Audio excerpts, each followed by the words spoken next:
तो स्वागत है दोस्तों एक और नई वीडियो में। मेरा नाम है राहुल और अभी मैं हूँ यूक्रेन में, जैसा कि आप सबको पता है। तो वीडियो में स्टार्ट करूँ उससे पहले मैं आपको बता देता हूँ, ये जो वीडियो होने वाली है वो स्पेशली उन लोगों के लिए बना रहा हूँ जो लोग यूक्रेन आना चाहते हैं वर्क परमिट पे। तो जो बाकी लोग हैं प्लीज़ इस वीडियो को स्किप कर दें। तो अब बात करते हैं यूक्रेन के वर्क परमिट की। अभी यहाँ की गवर्नमेंट ने इंडिया के लिए रास्ते खोल रखे हैं और जो यहाँ का सक्सेस रेट है वर्क वीज़ा का, वो बहुत अच्छा चल रहा है। तो जो लोग भी प्लानिंग कर रहे हैं अभी आ जाओ, अभी बहुत अच्छा टाइम है। उसके बाद बात करते हैं कि मेरे को बहुत सारे मैसेजेस आते हैं, कॉल्स आते हैं कि सर क्या क्या डॉक्यूमेंट चाहिए, हम कैसे आएँ, हमें थोड़ा गाइड कर दो।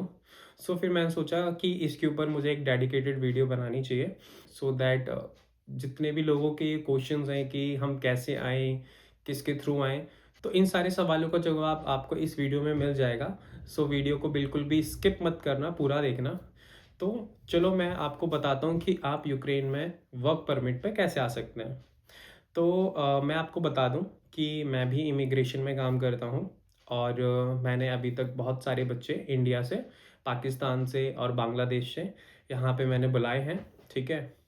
तो अब मैं आपको एक साथ बता देता हूँ कि क्या प्रोसेस रहता है, कितना टाइम लगता है और क्या क्या डॉक्यूमेंट लगते हैं, ठीक है।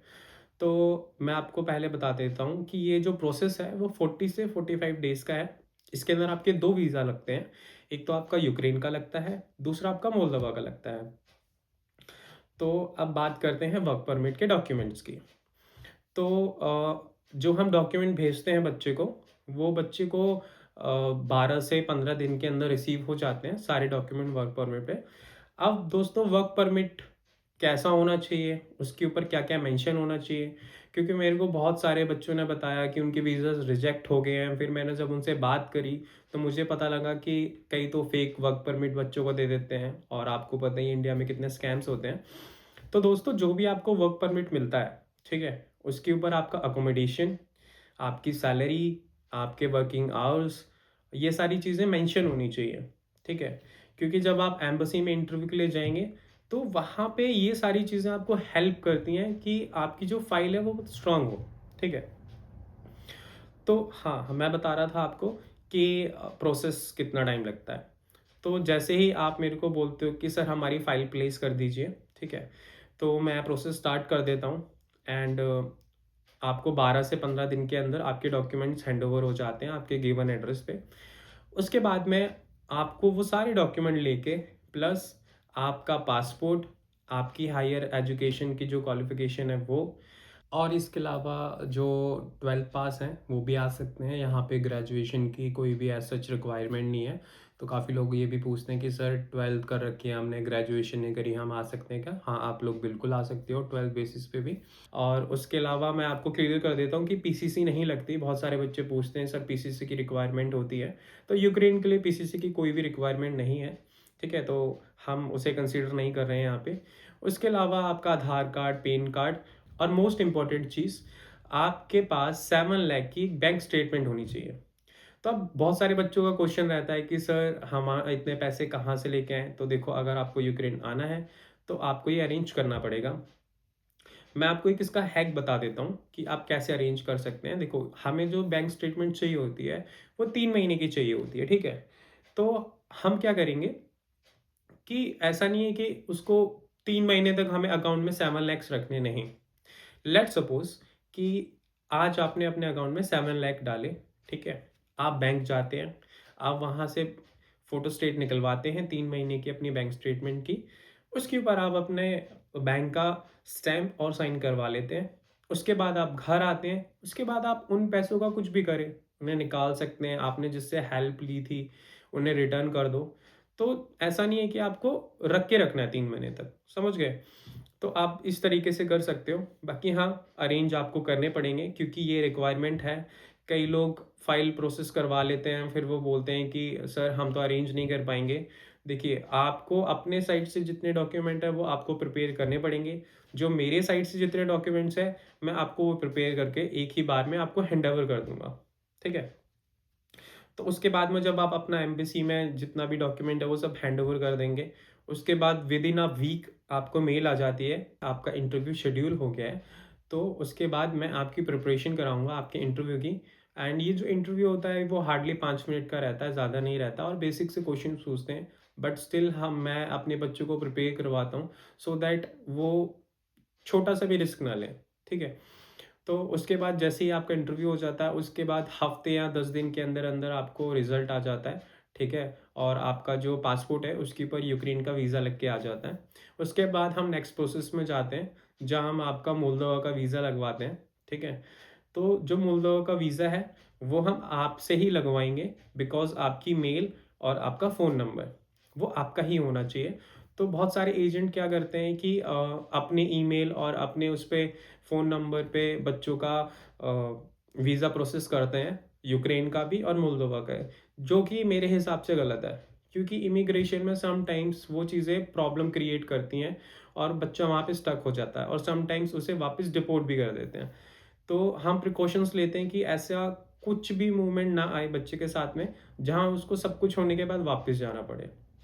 और मैं पूरा काम करता हूँ पूरा ट्रांसपेरेंसी के साथ में। अगर कुछ डिले है तो वो बच्चे को साथ के साथ अपडेट किया जाता है, और स्टार्टिंग से लेके एंड तक मैं अपने क्लाइंट के साथ रहता हूँ और जितना जल्दी हो सके उतना जल्दी रिप्लाई देता हूँ। तो जो मोल्दोवा का वीज़ा है, ठीक है, अब उसको बनने में कितना टाइम लगता है, कितने दिन में वो लग जाता है? तो देखो दोस्तों, मुश्किल से 10 से 15 दिन के अंदर अंदर आपका मोल्दोवा का वीज़ा भी लग जाता है, ठीक है? उसके बाद में क्या होता है, जैसे कि आपका मोल्दोवा का वीज़ा लग गया, उसके बाद में आपको आपकी फ़्लाइट टिकट्स करनी है और मोल्दोवा आना है। मोल्दोवा में मैं अपने क्लाइंट्स को पर्सनली रिसीव करने के लिए जाता हूँ, सो दैट उनको एयरपोर्ट पे कोई भी प्रॉब्लम ना हो, क्योंकि बहुत सारे बच्चे होते हैं जिन्होंने कभी ट्रैवल नहीं किया होता, तो उनके लिए बहुत हेक्टिक हो जाएगा, है ना? और एक और चीज़, आपको मोल्दोवा ऐसे ही क्रॉस नहीं करने दिया जाएगा। मोल्दोवा में आपकी कंपनी से आपको कोई ना कोई बंदा एज़ अ गारंटीड लेने आएगा, तभी वो छोड़ेंगे, बिकॉज़ एक छोटा-सा इंटरव्यू वहाँ पे भी होता है। मतलब कंपल्सरी नहीं है, समटाइम्स होता है, समटाइम्स नहीं होता, तो 50-50 रहता है। तो वहाँ पे हमारा आना ज़रूरी है, तभी आप आ पाओगे, अदरवाइज़ वो आपको डिपोर्ट कर देंगे। तो ये सारा प्रोसेस था और इसको हार्डली 40 से 45 डेज़ लग जाते हैं। उसके अलावा अगर मैं बात करूँ कि यहाँ पे कौन-कौन सी वैकेंसीज़ अभी ओपन है, तो यहाँ पे बेसिकली आपको ब्लू कॉलर जॉब ही मिलेंगी, ठीक है? जैसे कि आप वेयर हाउस में काम कर सकते हैं, आपको अगर वेल्डिंग आती है, वेल्डिंग कर लो। उसके अलावा आप हेल्पर, क्लीनर, होटल, ठीक है, रिसेप्शनिस्ट, तो ये इस तरीके की जो भी जॉब्स हैं, ठीक है, आपको वही मिलेंगी। एंड जब आप मेरे थ्रू फाइल लगवाओगे, तो मैं आपको ऑप्शन दूँगा कि आपको कौन-सी जॉब चाहिए, तो उस टाइम जो भी वैकेंसीज़ अवेलेबल रहेंगी, मैं आपके साथ पीडीएफ शेयर करूँगा, जो भी वैकेंसी उस टाइम पे अवेलेबल रहेंगी, तो आप अपने अकॉर्डिंग जो भी आपको सूट करती है, वो आप मुझे बता देना, हम उसके ऊपर ही प्रोसेस करेंगे। उसके अलावा हम बात करते हैं कि यूक्रेन में कितनी हमें सैलरी मिलती है।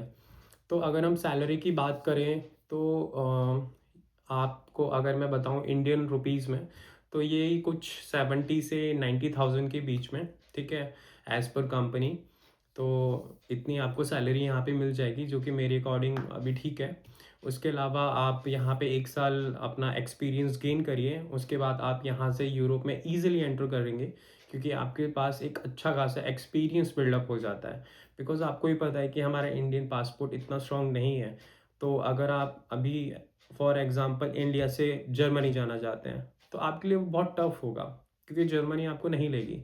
बट वहीं आप यहाँ 1 साल का एक्सपीरियंस ले लो, उसके बाद आप यहाँ से पोलैंड, जर्मनी या किसी भी यूरोपियन कंट्री में जाना चाहें, आप ईज़िली चले जाएँगे और आपको ऐसी कोई प्रॉब्लम भी नहीं आएगी, और अपना अच्छा खासा एक्सपीरियंस यहाँ पे गेन करिए, ठीक है? प्लस यहाँ पे मेरे को एक और चीज़ अच्छी लगती है कि यहाँ पे बिल्कुल भी रेसिज़्म नहीं है, ठीक है? सम कंट्रीज़ में मैंने देखा है कि वहाँ पे थोड़ा बहुत है, बट यहाँ के लोग इतने अच्छे हैं ना, इतने अच्छे मैं आपको नहीं बता सकता, बहुत अच्छे, ठीक है? तो यहाँ पे ऐसा भी कोई सीन नहीं है कि आपको किसी भी तरीके का रेसिज़्म फेस करना पड़ेगा, सब कुछ एकदम नॉर्मल है, अच्छा है, ठीक है? तो ये सारी चीज़ें हैं डॉक्यूमेंट के रिगार्डिंग और सैलरी के रिगार्डिंग। तो जिस भी भाई को वीज़ा प्रोसेस करवाना है, वो मुझे डीएम कर सकता है, ठीक है? और मेरे थ्रू फाइल प्रोसेस करवा सकता है। और बाकी जो भी चार्जेस रहेंगे हम उस टाइम पे डिस्कस कर लेंगे, वो मैं यहाँ डिस्कस नहीं करूँगा ऑफ कोर्स। तो ये सारी चीज़ें थी। उसके अलावा बच्चे का कोई भी क्वेश्चन होता है, तो वो मुझे डायरेक्ट क्वेश्चन पूछे मेरे इंस्टाग्राम पे, मैं आपको नीचे लिंक दे दूँगा मेरे इंस्टाग्राम का, और आपको अभी आपकी स्क्रीन पे मेरे इंस्टाग्राम का स्कैनर आ रहा होगा, तो आप मेरे डायरेक्ट इंस्टाग्राम पे मेरे को टेक्स्ट ड्रॉप कर सकते हैं। मेरे को ये मत बोलना कि सर हाय, सर मेरी ये क्वेरी है। आप डायरेक्ट अपनी क्वेरी वहाँ पे प्लेस करिए, बिकॉज़ मेरे पास भी इतना टाइम नहीं रहता कि मैं वो सब करूँ और हाय हेलो में टाइम वेस्ट हो जाए, ठीक है? तो आप अपना डायरेक्ट क्वेश्चन जो भी है वो मुझसे पूछिए। मैं अपना पूरा ट्राई करूँगा जल्दी से जल्दी रिप्लाई करने का, ठीक है? बाकी इसके अलावा अगर कुछ भी छूटा होगा तो मैं आपको नेक्स्ट वीडियो में बता दूँगा, बट पूरा प्रोसेस इतना ही था, उसके अलावा कुछ भी नहीं है। तो अगर वीडियो अच्छी लगी तो लाइक करना, शेयर करना, सब्सक्राइब करना, और इस वीडियो को अपने दोस्तों को भेज देना जो भी यूक्रेन आने का प्लान कर रहे हैं, सो दैट उसकी हेल्प हो, ऑफ कोर्स, ठीक है? तो बस आज के लिए इतना ही था। आई होप आपको मज़ा आया होगा वीडियो में, और मैंने अपनी तरफ से पूरा ट्राई किया कि आपकी जितनी भी क्यूरीज थी वो सारी की सारी मैंने रिज़ॉल्व कर दी होंगी। इसके अलावा स्टे सेफ, और आजकल इंडिया में बहुत फ्रॉड हो रहे हैं तो उनसे बचें, ठीक है? Tata, bye bye, good night.